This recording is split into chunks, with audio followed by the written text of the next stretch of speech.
শুরুতেই সংবাদ শিরোনাম।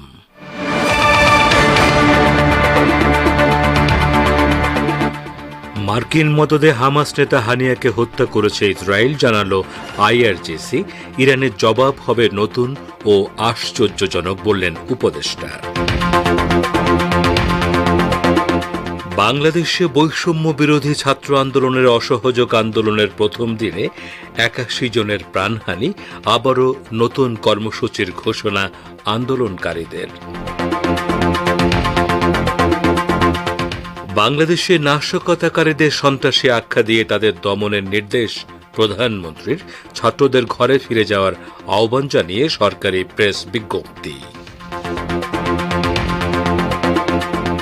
এবং গাজাবাসীর প্রতি সংহতি জানিয়ে এডেন উপসাগরে ইয়েমেনের হুথি যোদ্ধাদের রকেট হামলায় একটি জাহাজে আগুন ধরে যাওয়ার খবর দিল ইউকেএমটিও।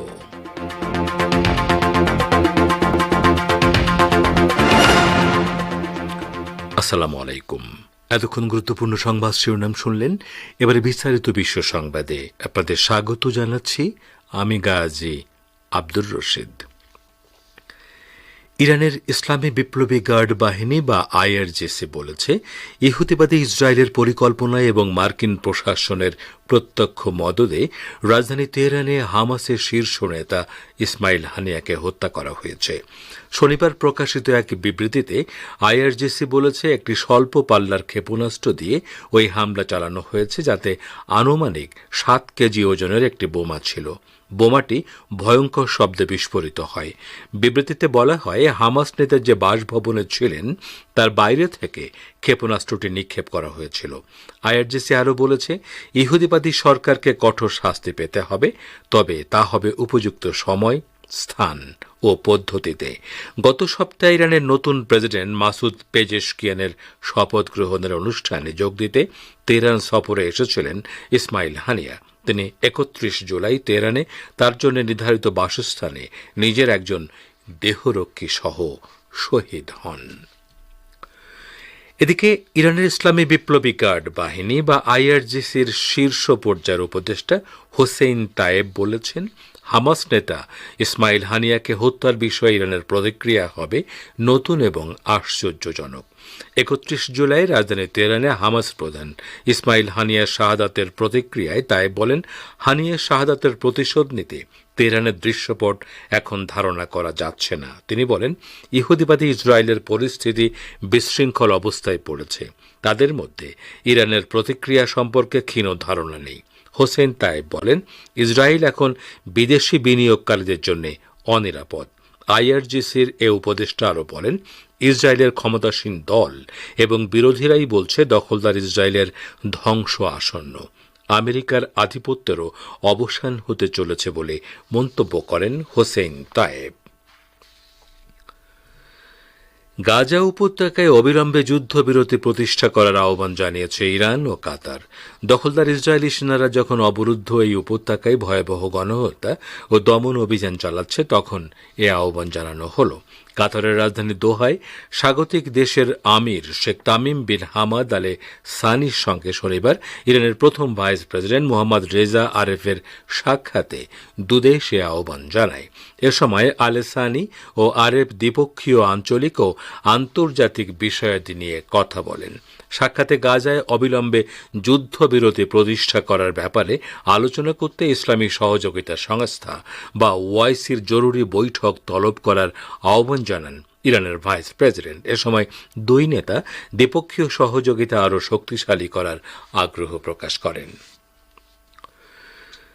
বৈষম্য বিরোধী ছাত্র আন্দোলনের সর্বাত্মক অসহযোগ আন্দোলনের প্রথম দিনে সংঘর্ষ ও গুলিতে গোটা দেশে ৮১ জন নিহত হয়েছে। এদিকে চলমান অসহযোগ আন্দোলনের মধ্যেই আবারও নতুন কর্মসূচির ঘোষণা দিয়েছেন বাংলাদেশের বৈষম্য বিরোধী ছাত্র আন্দোলনের অন্যতম সমন্বয়ক নাহিদ ইসলাম। আজ দুপুরে আগামী 2 দিনের নতুন কর্মসূচি ঘোষণা করেন তিনি। এর মধ্যে আগামীকাল সোমবার নিহতদের স্মরণে দেশের বিভিন্ন স্থানে শহীদ স্মৃতিফলক উন্মোচনের ঘোষণা দিয়েছেন আন্দোলনকারীরা। একই দিন সকাল 11টায় ঢাকার শাহবাগে শ্রমিক সমাবেশ এবং বিকেল 5টায় কেন্দ্রীয় শহীদ মিনারে নারী সমাবেশের ডাক দেওয়া হয়েছে। পাশাপাশি সারা দেশে বিক্ষোভ আন্দোলন এবং গণ অবস্থান কর্মসূচি অব্যাহত রাখারও ঘোষণা দিয়েছেন আন্দোলনকারীরা। এদিকে বাংলাদেশে আন্দোলনের নামে যারা নাশকতা করছে তারা কেউ ছাত্র নয় বলে মন্তব্য করেছেন দেশের প্রধানমন্ত্রী শেখ হাসিনা। এই সন্ত্রাসীদের শক্ত হাতে দমন করারও আহ্বান জানিয়েছেন সরকার প্রধান। আজ গণভবনে জাতীয় নিরাপত্তা সংক্রান্ত বৈঠক শেষে প্রধানমন্ত্রী একথা বলেন। তিনি বলেন, এখন যারা রাজপথে নাশকতা করছে তারা কেউই ছাত্র নয়, তারা সন্ত্রাসী।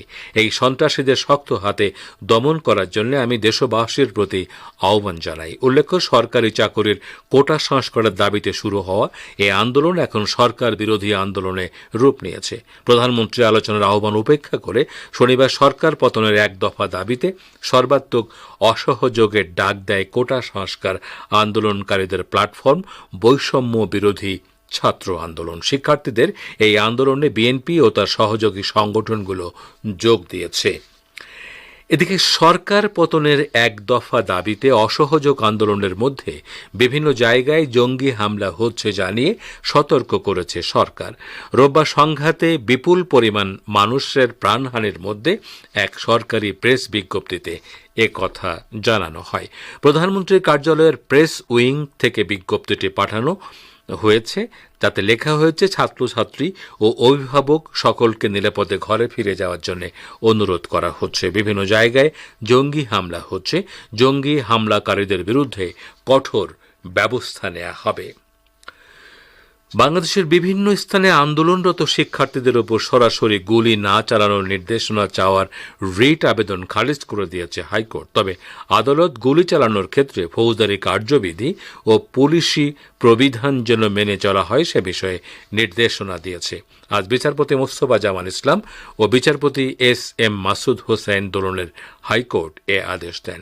রিটকারীদের আইনজীবী ব্যারিস্টার অনিক আর হক বলেন, আদালত আন্দোলনরত বিক্ষোভকারীদের উপর গুলি না চালাতে বলেছেন, তবে সহিংস পরিস্থিতিতে পুলিশের প্রাণহানির আশঙ্কা তৈরি হলে ফৌজদারি কার্যবিধি ও পুলিশ প্রবিধান অনুযায়ী সতর্কতার সঙ্গে গুলি করা যাবে বলে পর্যবেক্ষণ দিয়েছেন আদালত।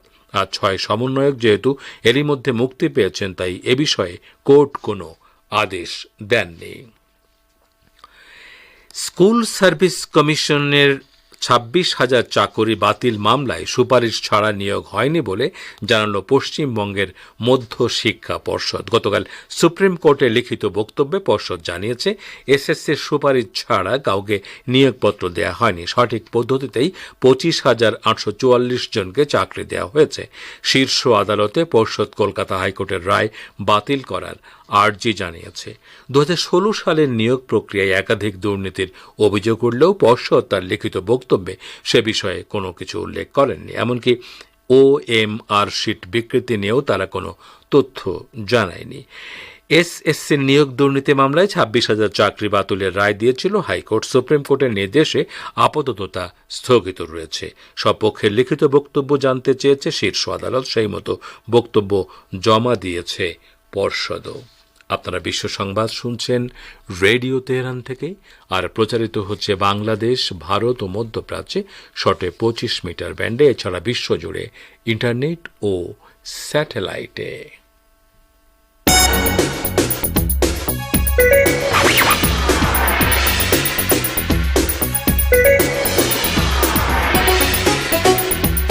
রেডিও তেহরান, খবরের সঙ্গে 24 ঘন্টা। ভিজিট করুন আমাদের ওয়েবসাইট parstoday.ir/dn।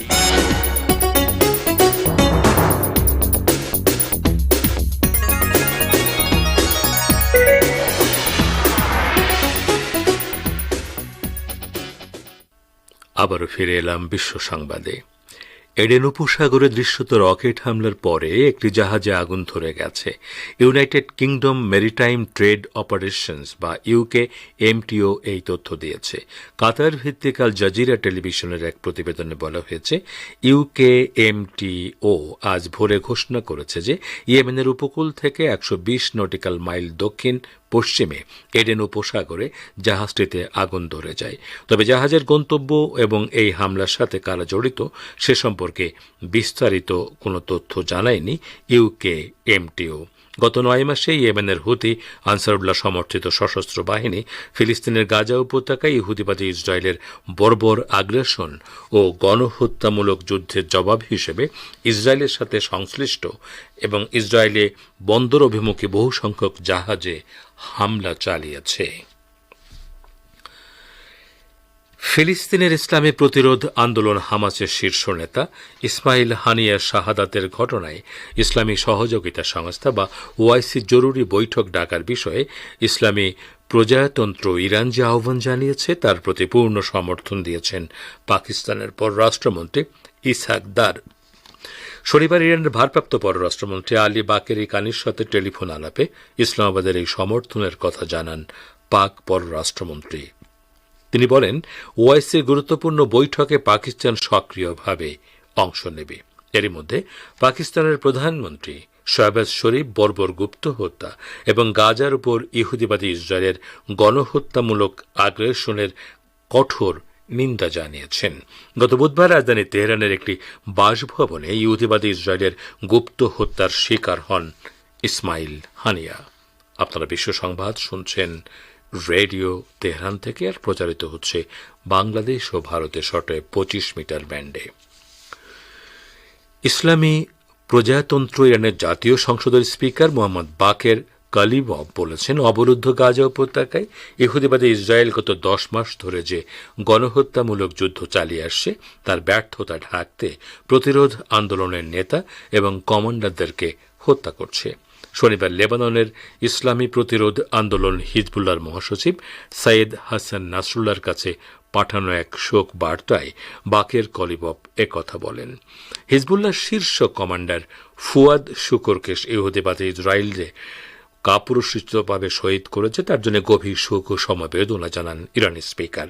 গত মঙ্গলবার লেবাননের রাজধানী বৈরুতের দাহিয়ে এলাকার একটি ভবনে ড্রোন থেকে ক্ষেপণাস্ত্র ছুঁড়ে ফুয়াদ শুকরকে শহীদ করে ইসরায়েলের বর্বর বাহিনী। ইহুদিবাদী ইসরায়েলের যুদ্ধের হুমকি মোকাবেলায় লেবাননের প্রতি সমর্থন দিয়েছে মিশর। শনিবার লেবাননের পররাষ্ট্রমন্ত্রী আবদুল্লাহ বু হাবিবের সাথে ফোনালাপে এই সমর্থন ঘোষণা করেন মিশরের পররাষ্ট্রমন্ত্রী বদর আবদুল্লাত্তি। ইহুদিবাদী ইসরায়েল এবং লেবাননের ইসলামী প্রতিরোধ আন্দোলন হিজবুল্লাহর মধ্যে যখন সর্বাত্মক যুদ্ধ শুরুর আশঙ্কা জোরদার হয়েছে তখন মিশরের পক্ষ থেকে এই সমর্থন ঘোষণা করা হল। মধ্যপ্রাচ্যে শান্তি বিনষ্টের বিপজ্জনক ঝুঁকি বেড়ে চলায় গভীর উদ্বেগ প্রকাশ করেন মিশরের পররাষ্ট্রমন্ত্রী। শ্রোতা বন্ধুরা, আমাদের নিউজ ডেস্কে এখনকার মতো এই ছিল সর্বশেষ খবর। এতক্ষণ আমাদের সাথে থাকার জন্য অনেক অনেক ধন্যবাদ।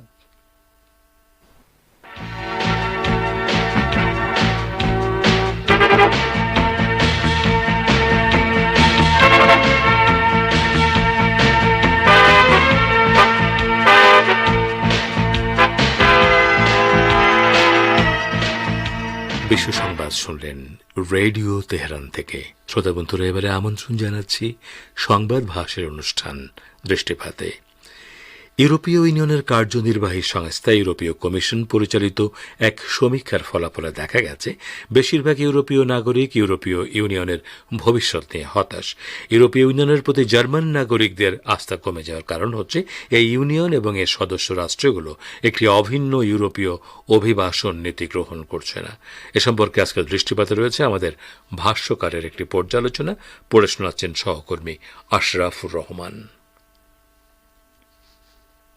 ইউরোপীয় কমিশন দ্বারা পরিচালিত একটি সমীক্ষার ফলাফলে দেখা গেছে বেশিরভাগ ইউরোপীয় নাগরিক ইউরোপীয় ইউনিয়নের ভবিষ্যৎ নিয়ে হতাশ। প্রাপ্ত বিভিন্ন খবর ও মতামতে বলা হচ্ছে বিশ্ব এখন আর ইউরোপীয় ইউনিয়নকে ইতিবাচক দৃষ্টিতে দেখে না। ইউরোপীয় ইউনিয়ন কমিশনের দ্বারা পরিচালিত এই সমীক্ষা অনুসারে মে থেকে নভেম্বরের মধ্যে জার্মানিতে ইউরোপীয় ইউনিয়নের বিশ্বাসযোগ্যতা 11% কমেছে এবং প্রথমবারের মতো জার্মানির 48% নাগরিক ইউরোপীয় ইউনিয়নের ভবিষ্যতের ব্যাপারে হতাশ।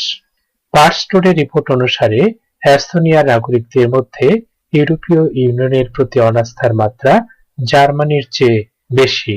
জার্মান সংবাদপত্র জানিয়েছে ইউরোপীয় ইউনিয়নের প্রতি জার্মান নাগরিকদের আস্থা কমে যাওয়ার কারণ হচ্ছে এই ইউনিয়ন এবং এর সদস্য রাষ্ট্রগুলো একটি অভিন্ন ইউরোপীয় অভিবাসন নীতি গ্রহণ করছে না। একদিকে অবৈধ অভিবাসনের বিরুদ্ধে লড়াই করার এবং অন্যদিকে সস্তা শ্রম আকর্ষণের জন্য একটি ফর্মুলা খুঁজে বের করার ইউরোপীয় ইউনিয়নের প্রচেষ্টা সদস্য দেশগুলোর মধ্যে মতবিরোধের কারণে বছরের পর বছর ধরে নিষ্ফলই রয়ে গেছে। মেহের নিউজ এজেন্সি সম্প্রতি একটি প্রতিবেদনে জানিয়েছে, শরণার্থী সংকটই একমাত্র সমস্যা নয় যা ইউরোপীয় ইউনিয়নকে কঠিন পরীক্ষার মধ্যে ফেলেছে, বরং সমগ্র ইউরোপ জুড়ে জনপ্রিয় রাজনৈতিক দলগুলো আরো শক্তিশালী হচ্ছে এবং ব্রিটেনের ইউরোপীয় ইউনিয়ন থেকে বেরিয়ে যাওয়ার একটি ভয়ঙ্কর দৃশ্য রয়েছে। বিশ্লেষকদের মতে ইউরোপীয় ইউনিয়নের প্রতি বিশ্ববাসীর অনাস্থার অন্যতম কারণ হলো ইউক্রেন সংকট। ইউরোপীয় ইউনিয়নের সবচেয়ে খারাপ পরিস্থিতিতে ইউক্রেন সংকট শুরু হয়। যখন এই ইউনিয়ন ধীরে ধীরে করোনা ভাইরাসের কারণে সৃষ্ট অর্থনৈতিক সংকট থেকে বেরিয়ে আসার চেষ্টা করছিল, ঠিক তখনই রাশিয়া এবং ইউক্রেনের মধ্যে যুদ্ধ ইউরোপকে নতুন করে সংকটে ফেলে দেয়। বিশ্লেষকদের মতে রাশিয়া ইউক্রেন যুদ্ধ ইউরোপীয় দেশগুলোর মধ্যকার মৌলিক পার্থক্য প্রকাশ্যে এনে দিয়েছে এবং অভিন্ন প্রতিরক্ষা নীতি, ভবিষ্যৎ জ্বালানি সরবরাহের নিশ্চয়তা এবং রাশিয়ার ব্যাপারে ইউরোপের সমন্বিত অবস্থান গ্রহণের ক্ষেত্রে ইউরোপীয়দের মধ্যে বড় ধরনের ব্যবধান তৈরি হয়েছে। এ ব্যাপারে তাস বার্তা সংস্থা জানিয়েছে, রাশিয়ার পররাষ্ট্র মন্ত্রণালয়ের মুখপাত্র মারিয়া জাখারোভা বলেছেন যে ইউক্রেন এবং পশ্চিম এশিয়ার চলমান সংকট থেকে বেরিয়ে আসতে ইউরোপের দ্বিমুখী নীতির কারণে তারা আন্তর্জাতিক সমাজের বেশিরভাগ অংশের সমর্থন হারিয়েছে। জাখারোভা বলেন, ইউরোপীয় ইউনিয়নের পররাষ্ট্রনীতিতে দ্বিমুখী আচরণ সবসময় সমালোচিত হয়েছে। এ কারণে বিশ্ব অঙ্গনে ইউরোপীয় ইউনিয়নের রাজনৈতিক মর্যাদা ধ্বংস হয়েছে এবং বিশ্বের বহু দেশের আস্থা হারিয়েছে। অস্ট্রিয়ান সংবাদপত্র স্ট্যান্ডার্ড মন্তব্য করেছে, ইউরোপীয় দেশগুলোর মধ্যে সমন্বয়হীনতার কারণে একদিকে তারা অধিকাংশের আস্থা হারিয়েছে, অন্যদিকে আন্তর্জাতিক ইস্যুতে ভূমিকা রাখার ক্ষমতাও কমে এসেছে। আরেকটি কারণ যা বিশেষজ্ঞরা স্বীকার করেছেন তা হলো ইউরোজোন অর্থনীতির প্রবৃদ্ধি প্রত্যাশার চেয়ে কম। এর আগে ইউরোপীয় কমিশন ঘোষণা করেছিল যে ইউরোজোনের অর্থনীতি একই বছর প্রত্যাশার চেয়ে কম বৃদ্ধি পাবে। এর কারণ হলো মূল্যবৃদ্ধি এবং ইউরোপীয় কেন্দ্রীয় ব্যাংকের উচ্চ সুদের হার। এবারে সংক্ষিপ্ত বিশ্ব সংবাদ। মার্কিন মদদে হামাস নেতা হানিয়াকে হত্যা করেছে ইসরায়েল, জানালো আইআরজিসি। ইরানের জবাব হবে নতুন ও আশ্চর্যজনক, বললেন উপদেষ্টা। বাংলাদেশে বৈষম্য বিরোধী ছাত্র আন্দোলনের অসহযোগ আন্দোলনের প্রথম দিনে ৮১ জনের প্রাণহানি, আবারও নতুন কর্মসূচির ঘোষণা আন্দোলনকারীদের। বাংলাদেশে নাশকতাকারীদের সন্ত্রাসী আখ্যা দিয়ে তাদের দমনের নির্দেশ। প্রধানমন্ত্রী ছাত্রদের ঘরে ফিরে যাওয়ার আহ্বান জানিয়ে সরকারি প্রেস বিজ্ঞপ্তি। তো শ্রোতা বন্ধুরা, সংক্ষিপ্ত বিশ্ব সংবাদ শুনলেন।